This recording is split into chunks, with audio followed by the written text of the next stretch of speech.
Bueno, nosotros lo que vamos a hacer ahora, muchachos, es lo siguiente. Primero, vamos a, a trabajar eh,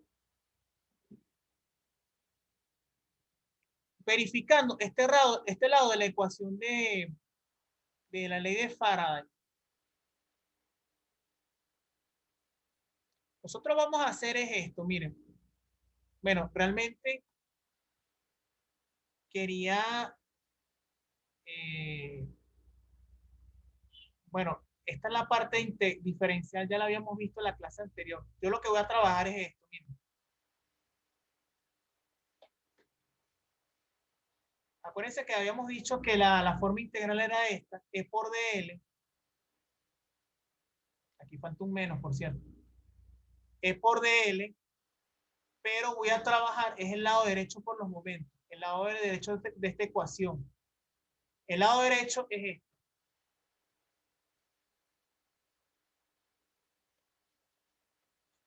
Es trabajar con la variación del flujo magnético. Hay que tener presente que, como lo comenté en la clase anterior o en clases pasadas, que B, en este caso, puede depender del espacio y del tiempo, y el diferencial de superficie necesariamente en este caso debería depender del tiempo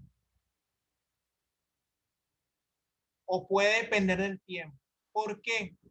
Porque habíamos dicho que cuando el flujo magnético, ya que los monopolos magnéticos no se han evidenciado en la naturaleza, matemáticamente B por DS es igual a cero.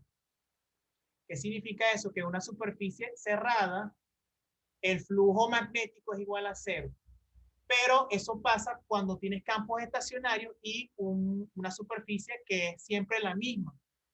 Ahora, si el campo magnético dependiera del tiempo o la superficie dependiera del tiempo, entonces ese flujo magnético cambia y la presencia de un flujo magnético cambiante respecto al tiempo te genera entonces una fe inducida. Entonces, la ecuación que acabo de mostrar ahorita, que es la ley de Faraday en forma integral y la primera es en forma diferencial, establece la generación de una fe inducida, es decir, de un voltaje. Ese símbolo, esa, esa fe inducida se representa con ese símbolo que está allí, que es una épsilon. Esa épsilon tiene unidades de voltaje, pues, voltio. Entonces, la fe inducida es un voltaje que se genera a consecuencia de un campo magnético que varía con el tiempo o una superficie que varía con el tiempo y eso se traduce entonces en un campo eléctrico variable también, pues. Entonces, campos eléctricos variables con el tiempo también te pueden generar una FEM, pues. Entonces, en este caso, muchachos, lo que vamos a hacer es eh, trabajar con este lado de la ecuación. ¿Ok? Entonces, fíjense qué vamos a hacer. Vamos a trabajar problemas de flujo magnético en donde el campo magnético dependa del tiempo. Bueno, vamos a colocar esto así, porque realmente si lo coloco de esta forma ya sabemos que es una, es una, es una escalar.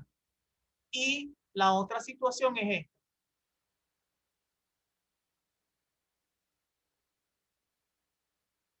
El campo magnético puede ser uniforme, pero el área va a depender del tiempo. ¿Ok? Entonces, claramente, cuando yo vaya a derivar una función con respecto al tiempo, lo que no dependa de ese aspecto con una dependencia en la variable t, sale de la derivada y lo que nos quedaría es derivar la función respecto al tiempo. Listo. Es una cuestión que uno puede apreciar con claridad, pues.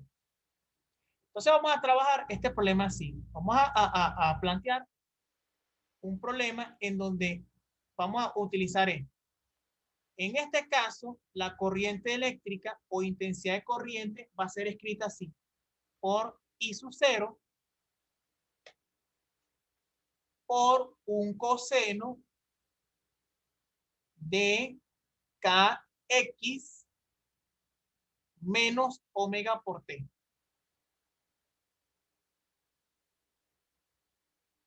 Y vamos a colocar que el campo magnético que vamos a trabajar es el de un alambre.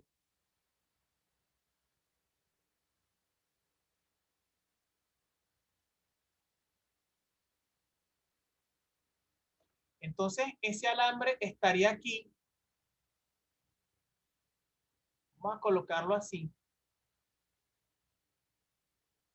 Esta I sería una I variable. Entonces, eso da a entender que esa I que ustedes tienen en ese momento es una corriente alterna, no es corriente directa o continua, pues.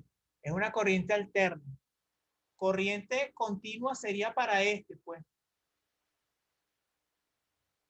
En el caso que estoy planteando ahorita, con un campo magnético variable en el tiempo, solamente para esa situación puede entenderse que sea una corriente alterna, una corriente oscilante, pues no puede ser una corriente continua porque no me generaría el flujo magnético que deseo, pues. Entonces, en este caso, la corriente debe depender del tiempo. Y un ejemplo entonces de corriente dependiente del tiempo es la corriente alterna, que es una corriente en este caso oscilante, pues. Dicho esto, entonces nuestro problema va a ser el que está acá. Pero teniendo presente que la corriente que está acá es una corriente alterna. O mejor dicho, una corriente dependiente del tiempo. Entonces esa ahí que yo tengo acá, muchachos, para el fin práctico es una corriente que depende del tiempo. Entonces aquí yo tengo la parte planteada del problema.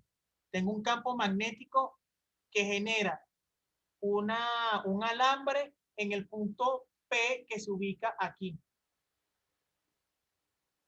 La distancia es D y ese punto está acá, es el punto P. Entonces, como habíamos dicho la vez anterior, nosotros tenemos, vamos a colocarlo aquí de esta manera. Este es mi alambre. A la derecha de él se encuentra el punto de observación. Y lo que voy a verificar es esto.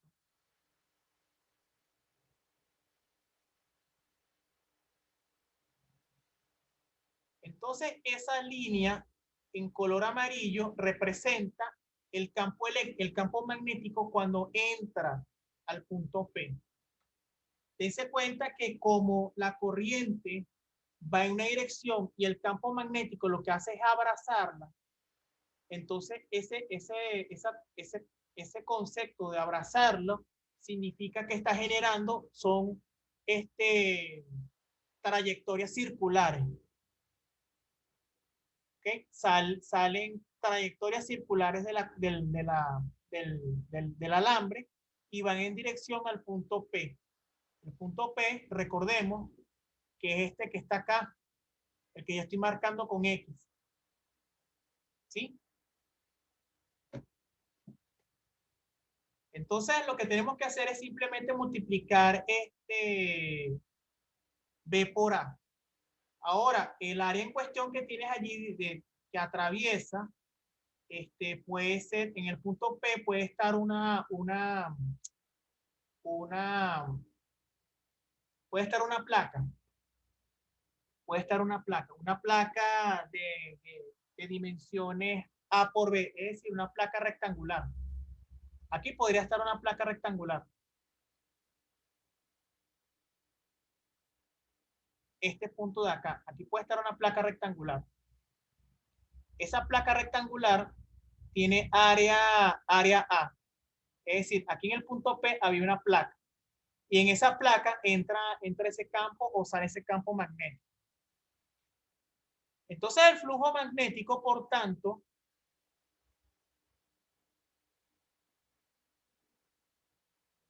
va a quedar escrito así. Miren. El flujo magnético, bueno, tiene que ser en el azul. El flujo magnético es igual a el campo, que en este caso, como ya vimos, depende del tiempo, por el área. El área, vamos a poner que sea un segmento rectangular, es A por B. Y listo. Pero no nos interesa el área en este momento, sí el campo. Entonces el campo magnético, que como pueden observar, depende del tiempo, es igual a mu sub 0 por I, entre 2pi. Aquí, disculpen, esto es derivada respecto al tiempo, ¿ok? No, este es el flujo, no, estoy bien. Lo que voy a derivar respecto al tiempo viene después.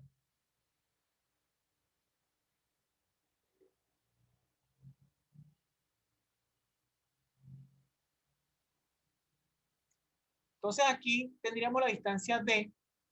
Recordemos que esta corriente depende del tiempo. Y aquí tendríamos mu sub 0 entre 2pi D. Aquí iría I sub 0 porque esa es la amplitud de la corriente por el coseno de kx menos omega por t. Entonces el flujo magnético me queda así. Flujo magnético es mu sub 0 por I sub 0 por el área, que en este caso, como podemos observar, es A por B, disculpen, por lo otro que me falta de la corriente, que es precisamente el término que cambia con el tiempo, que es este que está aquí.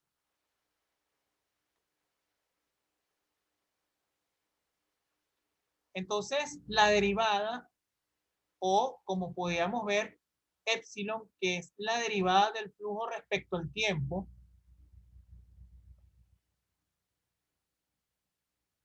entonces nos debe quedar así de esta manera. Miren, menos derivada con respecto al tiempo. ¿De quién? Observen acá. Mu sub 0 y sub 0 A por B entre, esto es de ojo, 2pi por D, que multiplica a quién? Al coseno de kx menos omega por t.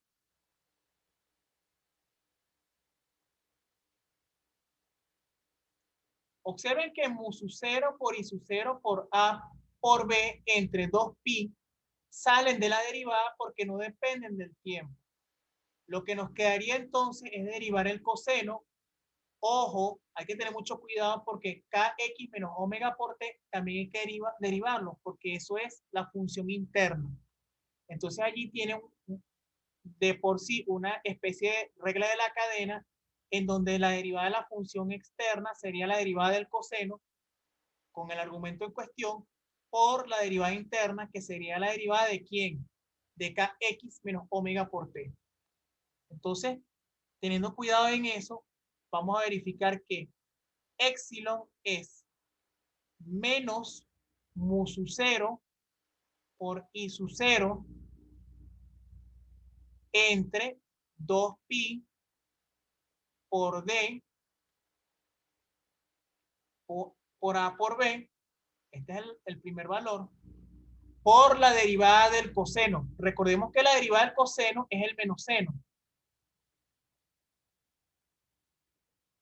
Entonces aquí sería menos seno de kx menos omega por t cierro este doble paréntesis, por la derivada interna de kx menos omega por t, y eso depende del tiempo. Observen que k por x no depende del tiempo, entonces esa primera derivada daría 0. Nos queda entonces es este término de acá, es decir, menos omega por t con respecto al tiempo. Porque en esa resta de funciones, kx no depende del tiempo, pero sí omega por t. Entonces allí lo que nos quedaría simplemente derivar t respecto a t, y t respecto a t es 1. 1 por omega. Entonces, claro, esto hay que tener cuidado con esto. Miren que aquí tengo un menos que proviene de la derivada del coseno. Aquí hay un menos que proviene de el signo de la ecuación. Y este signo menos que ustedes tienen acá proviene de la derivada, o considerar que estamos trabajando con una resta de funciones. Sería la derivada de la primera menos la derivada de la segunda. Entonces este menos proviene de la función que estás derivando. Menos por menos da más, por menos da menos. Entonces aquí tienes menos. Por tanto, el flujo no, la fuerza electromotriz vendría siendo menos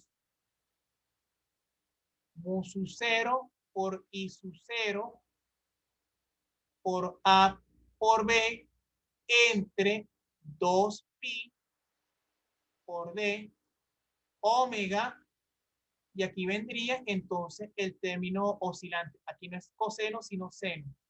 Seno de kx menos omega por t, y esto, por tanto, muchachos, me va a dar precisamente la FEN inducida.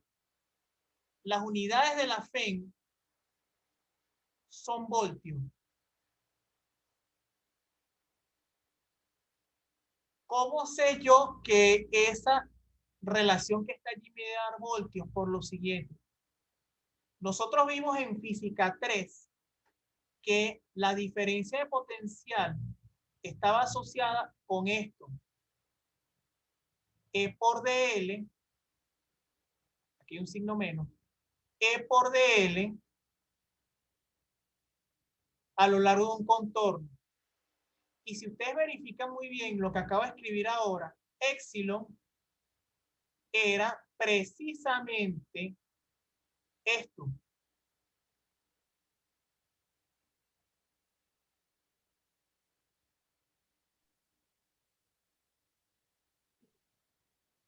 Entonces aquí lo que ustedes pueden ver es que existe la derivada del flujo magnético.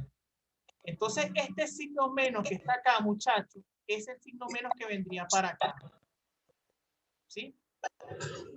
Esto no es ese, esto es L, disculpen. Déjenme borrar acá. Acabo de hacer una pregunta, por un lado no entendí. Ajá. Michael, lo que pasa es que multiplica omega menos seno y los signos se anulan. O sea, menos por menos da más y te da positivo. Listo. Bueno, Mike, es lo que está comentando. Aló. ¿Me escucha? Sí. Es lo que estaba comentando César. Cuando haces la multiplicación del signo menos que proviene de la ecuación, porque el signo menos proviene de la ley de Lenz, que implica que si hay un campo magnético variable con respecto al tiempo, por ejemplo, el que se genera en un transformador, entonces el sistema propiamente dicho debe oponerse a ese cambio producto a ese campo que se está generando. Entonces, a partir de allí se genera una corriente inducida que te genera un campo magnético inducido, que te genera un campo eléctrico inducido, y ese campo eléctrico inducido te genera, y con esta parte se termina el juego de palabras, una FEN. Entonces, ese voltaje nuevo se va a oponer a ese campo magnético variable con el tiempo. Y eso es importante porque lo que hace esa FEN es disminuir la influencia de ese campo variable. Porque, ¿qué es lo que va a ocurrir? Si ese campo crece de manera exponencial y no hay nada que se oponga a ese cambio drástico, va a llegar un momento a agotar al circuito. Entonces, van a haber pérdidas. Por tanto, que exista un campo variable va a implicar que el circuito va a responder de manera que es precisamente, bueno, Mike, te voy a apagar el micrófono para que no haya feedback, pues. De todas maneras me pueden preguntar, ¿ok? Se genera ese voltaje inducido es para oponerse a ese campo variable que provoca una modificación en el sistema. Entonces, esas multiplicaciones de signos, menos por menos por menos, te da el menos que aparece ahí en el pizarrón. ¿Ok? Entonces aquí, las unidades de voltios, muchachos, eso también se puede verificar, que cuando multiplicas mu sub 0 y sub 0, A por B, entre la distancia por omega, recordando que omega tiene unidades de 1 entre tiempo, uno puede verificar que es voltio. ¿Sí? Acuérdense que mu sub 0 por I sub 0 entre 2pi por D es Tesla, porque esa es unidad de campo magnético. Entonces estás multiplicando campo magnético por área. Ok, eso es Tesla por área, perfecto. Ahora, al dividirlo entre tiempo, entonces cuando uno busca en las equivalencias, ¿cuánto equivale un Tesla en forma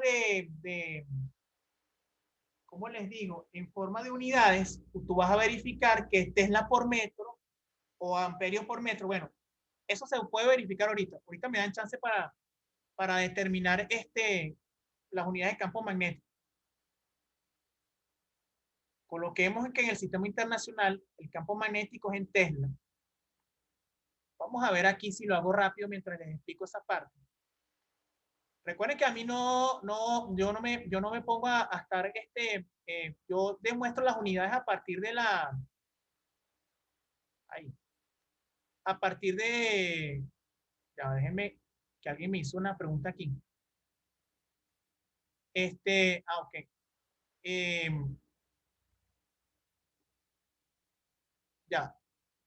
Ya les voy a aclarar esa duda. De todas formas, uno puede verificar que mu sub 0 por I sub 0 por AB, que sería el área, entre el tiempo y distancia te va a dar voltios. Pues.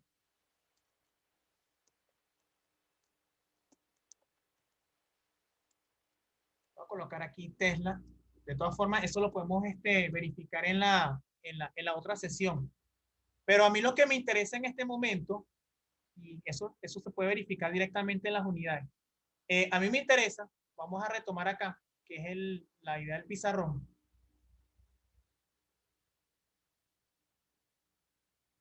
Es esta, muchachos.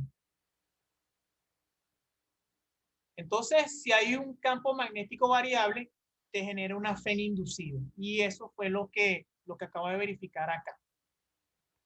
Ya esto lo podemos trabajar en un rato. Ahorita verificamos si nos da voltios. Debe darnos voltios porque es así, pues. Y tenemos entonces la FEN inducida a partir de un campo variable, pues. Yo también podría tener una situación como esta, una corriente variable con el tiempo, pero con esta característica.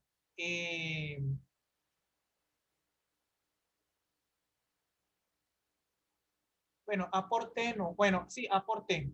Entonces tendría una corriente con un valor inicial, ¿ok? Multiplicado por un factor A por T.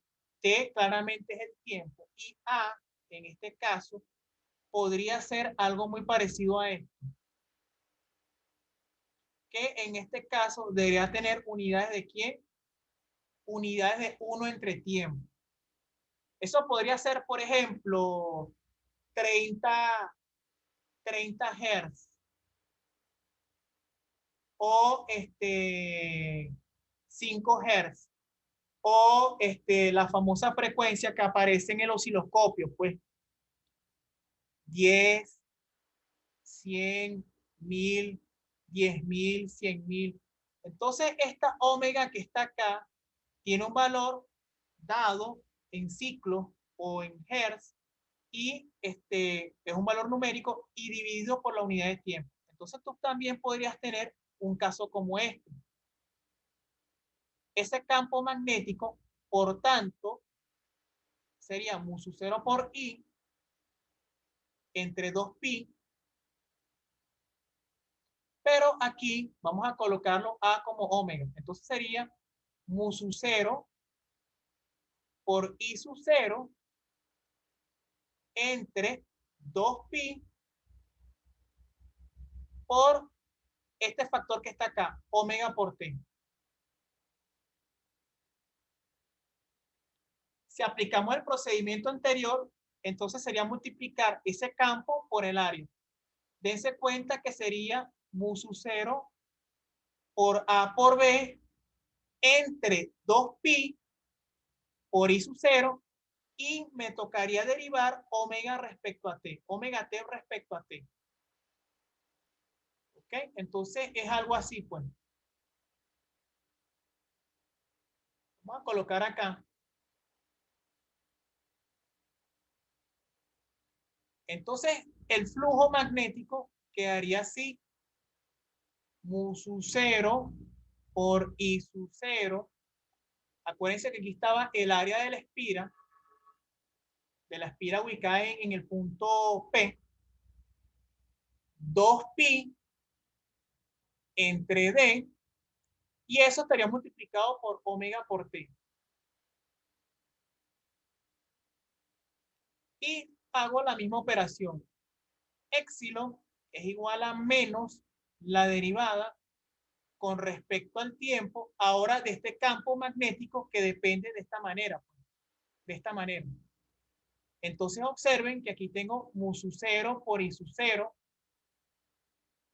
por el área de la espira entre 2pi d. Ojo, A y B es una espira cuadrada o rectangular. Mu sub 0 por I sub 0 entre 2pi d por omega t es el campo magnético generado por el alambre. ¿Ok? Es el campo magnético del alambre por la espira rectangular. Son dos cuerpos completamente diferentes. Uno genera un campo sobre la espira que no tiene nada. Entonces, ¿qué quiere decir esto? La FEN inducida se genera es en la espira cuadrada, no sobre el alambre. Ojo, eso es importantísimo. Y que puedes concluir también que esa FEN inducida también genera una corriente sobre la espira. ¿Ok? Esa corriente sobre la espira es completamente diferente a la corriente generada o la que se genera o la que atraviesa, mejor dicho, en el alambre. Son dos cosas diferentes. Entonces aquí tendrías, repito, una corriente variable